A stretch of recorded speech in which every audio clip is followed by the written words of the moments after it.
Dans cette vidéo, nous allons voir comment sélectionner des entités avec le logiciel SolidWorks. Si j'ouvre un nouveau document de pièces, OK, et que je crée une esquisse ici sur le plan de face, je vais dessiner par exemple un rectangle par là, un autre rectangle comme ceci, un parallélogramme par exemple ici,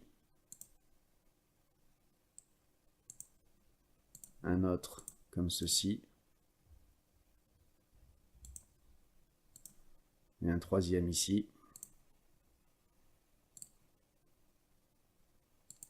Voilà, je fais un enchevêtrement d'entités, mais c'est juste pour montrer l'outil sélectionné. Donc déjà, la première manière d'accéder à l'outil sélectionné rapidement, c'est par clic droit ici, sélectionner.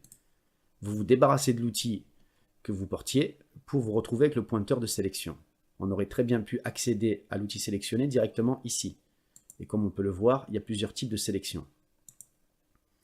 Ensuite, pour sélectionner, on peut tout simplement cliquer sur une entité. Ici, elle change de couleur et je peux la supprimer au clavier sur la touche supprime.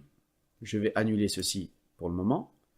Pour désélectionner une entité, il suffit de cliquer dans une zone vide de votre zone graphique ici. Ça a pour conséquence de tout désélectionner.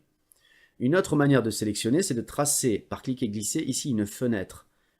Quand je vais de la gauche vers la droite, ici, seules les entités complètement comprises dans la zone que j'ai tracée sont sélectionnées.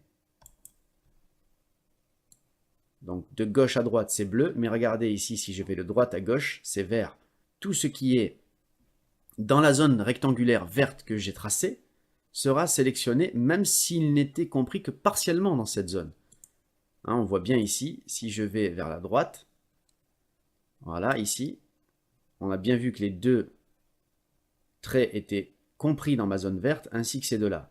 Ceux-ci sont donc sélectionnés, je peux par exemple les supprimer avec la touche supprime du clavier et annuler ceci, cliquer dans le vide pour tout désélectionner. Voilà à peu près ce qu'il faut savoir sur l'outil de sélection de SolidWorks.